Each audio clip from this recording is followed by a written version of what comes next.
इन तीनों लोकों में अज्ञान का घना अंधकार छाया होता, यदि यह शब्द रूप ज्योति इन तीनों लोकों को ज्ञान रूप प्रकाश से प्रकाशित न करती। सर्वप्रथम उसी शब्द रूप ब्रह्म को, जो कि यहाँ गुरु ग्रंथ साहिब के रूप में उपस्थित हैं, और पंजाब भूमि को जिन्होंने पुण्य भूमि बना दिया है, वहाँ अपना मत्था टेकते हुए मंच पर विराजमान वैदुष्य को प्रणाम करती हूँ। अहोभाग्य है मेरा कि आज मैं ऐसे विद्वज्जनों के बीच यहाँ मुझे बैठने का सौभाग्य प्राप्त हुआ। प्रोफेसर डॉक्टर हरमिंदर सिंह बेदी जी जो आज के कार्यक्रम की अध्यक्षता कर रहे हैं, मैं उनको सादर नमन करती हूँ। श्री तेजेंद्र शर्मा जी, जिनके अत्यधिक सार्थक वक्तव्य को मैं बड़े मनोमय होकर सुन रही थी, और बहुत ही सार्थक था यहाँ सब के श्रोताओं के लिए, उनको भी मैं हृदय से प्रणाम करती हूँ। और आज के आयोजक डॉक्टर अमरदीप गुप्ता जी, जिनका वक्तव्य जिसमें साहित्यिकता का इतना अधिक पुट था, ऐसा प्राचार्य जिस संस्था को मिले वह धन्य है संस्था। इस संस्था के प्राचार्य को भी मैं प्रणाम करती हूँ, और संयोजिका जिनकी कर्मठता को, जिनके पुरुषार्थ को मैं पिछले 2-3 दिनों से लगातार महसूस कर रही हूँ और आज प्रत्यक्ष अपनी आँखों से देख रही हूँ, ऐसी डॉक्टर किरण खन्ना जी का भी हृदय से आभार कि आपने इतना उत्तम कार्यक्रम यहाँ पर आयोजित किया है। आज का जो विषय है वह आज के संदर्भ में हमारे बीज वक्तव्य में बता ही दिया गया है कि भारतीय ज्ञान परंपरा का विवेचन करने से पूर्व हमको जानना ही चाहिए कि वास्तव में ज्ञान क्या है, और उसकी समाज में क्या, किस रूप में वो हमारे लिए, हमारे व्यक्तित्व के लिए सहायक है, और किस रूप में हम ज्ञान प्राप्त कर समाज का भला कर सकते हैं। और उस विषय पे मैं ज़्यादा नहीं बोलूँगी, क्योंकि सब कुछ आप कह चुके कि हमारी ज्ञान परंपरा क्या थी। और आज जब हम पाश्चात्य संस्कृति पर प्रश्न उठाते हैं तो प्रश्न उठाना बहुत आसान है, लेकिन वास्तव में क्या हम अपनी भारतीय संस्कृति से, अपनी ज्ञान परंपरा से परिचित हैं? यदि हम परिचित होते तो हम कभी किसी पाश्चात्य संस्कृति की आलोचना न करते, क्योंकि हमारी ज्ञान, यदि हमने अपनी भारतीय संस्कृति का ज्ञान प्राप्त किया है तो उसमें उसके जो मूलभूत सिद्धांत हैं वो सर्वप्रथम हमको यही सिखाते हैं कि हम संपूर्ण विश्व को, एक दो स्वयं आप उदाहरण आ चुका है कि वसुधैव कुटुंबकम, संपूर्ण वसुधा ही हमारा परिवार है। और इस वसुधा के लिए हम सदैव प्रार्थना करते हैं ईश्वर से कि सर्वे भवन्तु सुखिनः, सर्वे सन्तु निरामया, सर्वे भद्राणि पश्यन्तु, मा कश्चित् दुःखभाग् भवेत्। तो यदि ये विचारधारा हमारे भीतर बह रही है तो वास्तव में हम सनातनी हैं, वास्तव में हम भारतीय हैं, और भारतीय जो है वो समस्त विश्व के कल्याण की कामना से चलता है। अब बात आती है कि ज्ञान क्या है, ज्ञान की परंपरा कहाँ से प्रारंभ हुई? तो ये तो अनादि है। वेद, क्योंकि हर बात पर हम विश्वास करते हैं प्रमाणों के आधार पर, तो प्रामाणिक रूप में जब हम ज्ञान की बात करते हैं तो वेद ही हमारे समक्ष प्रमाण रूप में माने जाते हैं। तो वेदों में प्रारंभिक ज्ञान जो प्रारंभ हुआ, वेद, उपनिषद, पुराण, उपनिषद से होता हुआ फिर हमारा जो वैदिक साहित्य है, जिसमें लौकिक साहित्य है, वैदिक साहित्य है, और तमाम हमारी राष्ट्रीय भाषाओं में जो निहित साहित्य है, जिस पर कि आज आपके शोधार्थी विचार करेंगे, आपके जो वक्ता यहाँ पर आए हैं वो विचार करेंगे। यह समय की मांग के अनुकूल बहुत अच्छा विषय रखा गया है, क्योंकि अभी बात हुई थी कि 1000 वर्ष की जो विदेशी दास्ता हमने सही, जिसमें हमारे ज्ञान पर बहुत अधिक आक्रमण किया गया, और उसके कारण ही हम अपने मूल को भूल गए, अपनी भारतीयता को भूल गए। तो आज पुनः उस पर चिंतन करने की आवश्यकता है। जो हमारे गुरुकुल थे उनको नष्ट किया गया, हमारी पुस्तकों को नष्ट किया गया, लेकिन आज वो स्थिति नहीं है, आज स्थिति बदल गई है। इसलिए हम पहले क्या हुआ, बीच में क्या हुआ, आक्रांताओं ने हमारे साथ क्या किया, उस सब पर पृष्ठ पेषण करें या रोदन करें, वो वक्त अब हमारे पास नहीं है। अब तो हम अपनी जड़ों की तरफ जाएं और उन्हें पुनर्जीवित करने का प्रयास अपने अपने स्तर पर करें। यह हमारे कार्य करने का समय है, पुरुषार्थ करने का समय है, आलोचना प्रत्यालोचना का करने का समय नहीं है। बीज वक्तव्य में आपको बहुत बड़ा इशारा किया गया, और ये इशारा बुद्धिजीवियों से ही किया जाता है। उन्होंने बताया कि पहले जो ज्ञान दिया जाता था वो कुपात्र को नहीं दिया जाता था, सुपात्र को दिया जाता था।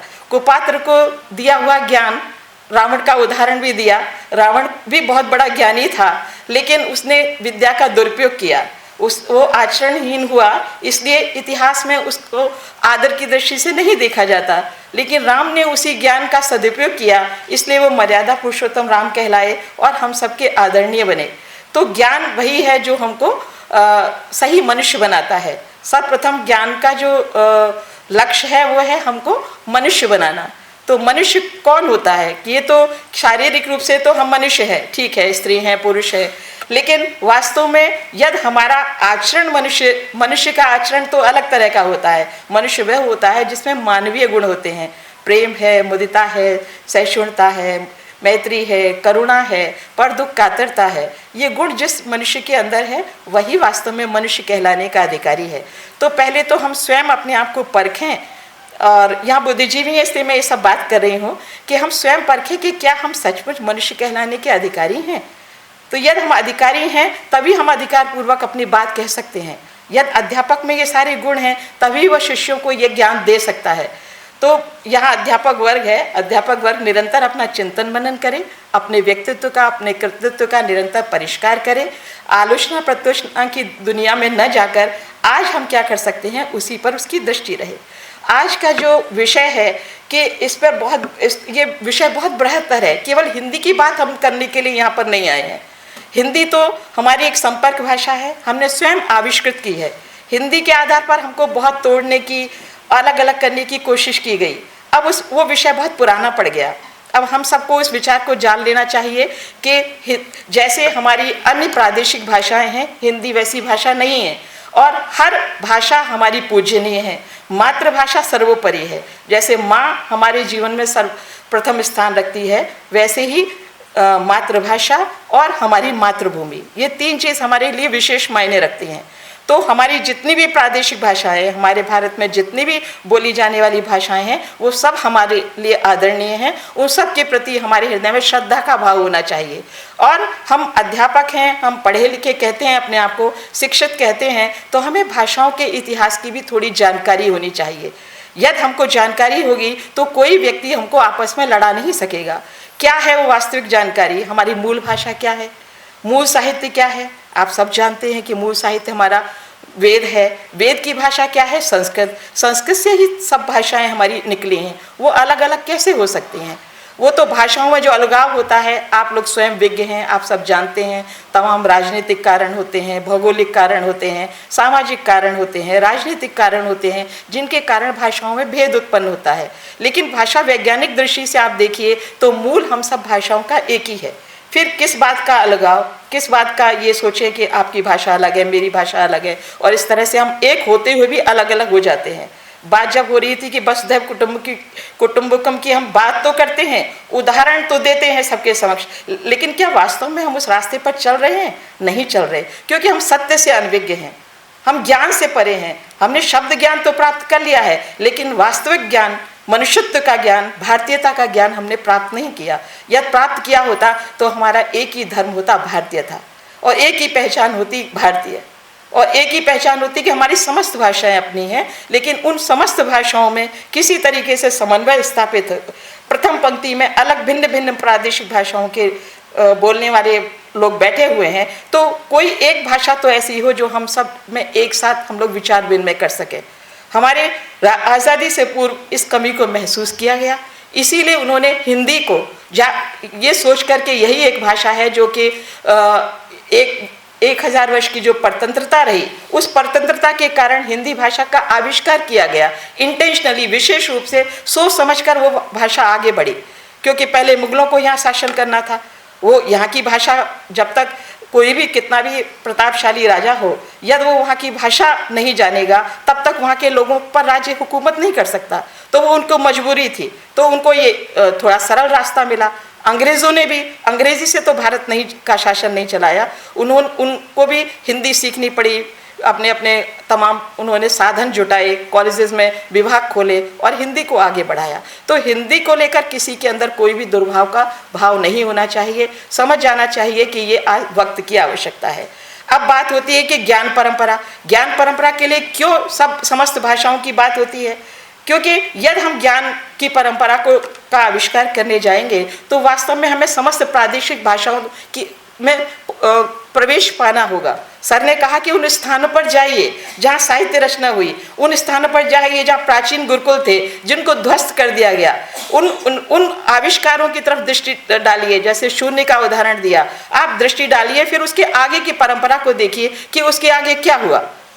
तो तब आप वास्तव में उस ज्ञान से जुड़ेंगे और देखेंगे कि हम उसके लिए यदि हम वास्तव में उस तक पहुँच करना चाहते हैं तो हमें समस्त भाषाओं के ज्ञान को जानना होगा। अब हम सब कोई इतने अधिक सामर्थ्यवान तो है नहीं कि तमाम भाषाओं को सीख जाएंगे, तो अपनी अपनी सामर्थ्य के अनुसार इस कार्य को कीजिए। जैसे उदाहरण के लिए मैं कुछ वर्षों उड़ीसा रही तो मैंने उड़िया भाषा को सीखा और उसमें निहित साहित्य को पढ़ा, तो कहीं भी कुछ तो अंतर नहीं था। फिर मुझे कोई कैसे भटका सकता है, कैसे कोई ये कह सकता है कि आप हिंदी भाषी हो, ये उड़िया भाषी है। आज हमारे केंद्रीय हिंदी संस्थान, जिसका परिचय थोड़ा सा मैं दे दूं कि केंद्रीय हिंदी संस्थान शासी शिक्षा मंत्रालय की एक महत्वपूर्ण अंतर्राष्ट्रीय संस्था है जो कि राष्ट्रीय स्तर पर हिंदीतर प्रदेशों में हिंदी का प्रचार प्रसार ही नहीं करती बल्कि सेवाएं प्रदान करती है। वहाँ के अध्यापक जो कि हिंदी विषय के अध्यापक हैं उनको बाकायदा प्रशिक्षण देती है और ये सब कार्य सरकार अपने खर्चे पर करती है। इसके अलावा हमारा मुख्यालय आगरा में है जहाँ पर अध्यापक तैयार किए जाते हैं। अलग अलग कार्य है ये, वहाँ अध्यापक तैयार किए जाते हैं और आपके प्रदेशों में आकर या अन्य हिंदीतर प्रदेशों में जाकर हम अध्यापकों को प्रशिक्षित करते हैं समयानुसार भाषा में क्या परिवर्तन हो रहे हैं, भाषा शिक्षण प्रणाली में क्या क्या परिवर्तन हो रहे हैं, उन सबको हमारा जो संस्थान है उन सब कार्यों को करता है।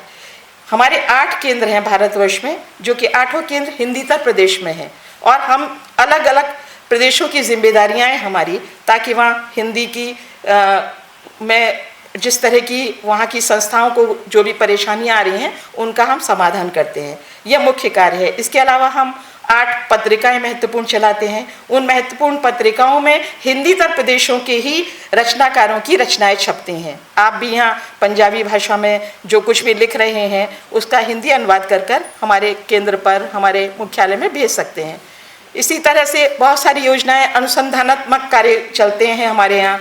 और इसके अलावा हम लोग कोशों की करते हैं, जैसे मेरा ही परियोजना विश्व कोश है जहाँ हम विभिन्न विषयों के हिंदी विश्व कोश तैयार कर रहे हैं जो बड़े बृहद स्तर पर कार्य हो रहा है और सरकार उस पर बहुत खर्चा कर रही है। इसके अलावा प्रादेशिक विश्व कोश भी बनते हैं, जैसे पंजाब में जितनी भी भाषाएं बोली जा रही हैं, क्योंकि कुछ तो मुख्य भाषाएं हैं लेकिन कुछ ऐसी भी भाषाएं हैं जो धीरे धीरे समय के साथ लुप्त प्राय होती चली जा रही है, तो उन भाषाओं की भी खोजबीन करता है केंद्रीय हिंदी संस्थान। इस तरह केंद्रीय हिंदी संस्थान भारतवर्ष में अपने एक महत्वपूर्ण भूमिका का निर्वाह करता है। तो इसी कार्य के तहत हमारी ये संगोष्ठियाँ आयोजित होती हैं हिंदीतर प्रदेशों में। केवल पंजाब में ही नहीं, भारत के तमाम प्रदेशों में हमारा ये कार्य चल रहा है और ताकि मंच पर स्थानीय विद्वान भी आएँ, उनका सम्मान किया जाए और इसके साथ साथ आर्थिक उनको मदद दी जाए ताकि इस क्षेत्र में वो आगे बढ़ें। सर ने पहले ही बताया था कि अर्थ भी बड़ी चीज़ है,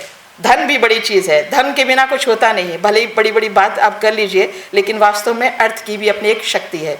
तो इस कार्य में हम यथाशक्ति हमारा संस्थान योगदान देता है। अब जब बात होती है कि ये जो विषय आप लोगों ने चुना, इस विषय के लिए मैं आयोजकों का बहुत बहुत धन्यवाद देती हूँ, क्योंकि आज पुनः यद्यपि वो मुट्ठी भर लोग हैं लेकिन फिर भी भाषाओं को लेकर हमको लड़ाने की कोशिश करते हैं।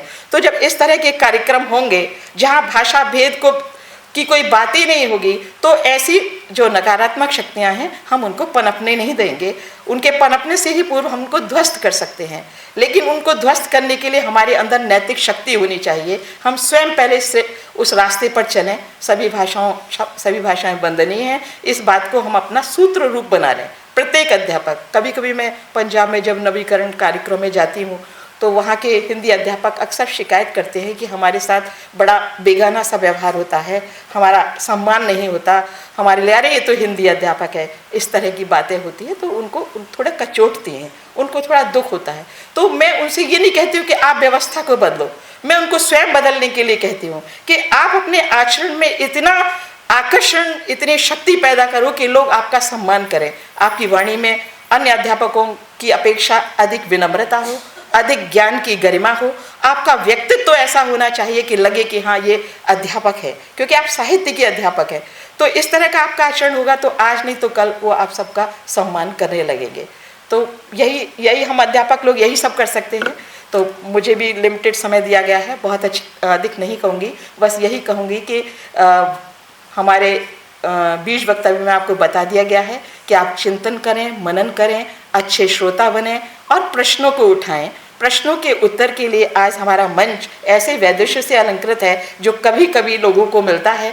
तो आप इस प्रक्रिया को रखें और आगे की प्रक्रिया चल रही है। आपको यह संगोष्ठी बहुत बहुत सफल हो, इसके लिए बहुत बहुत शुभकामनाएं।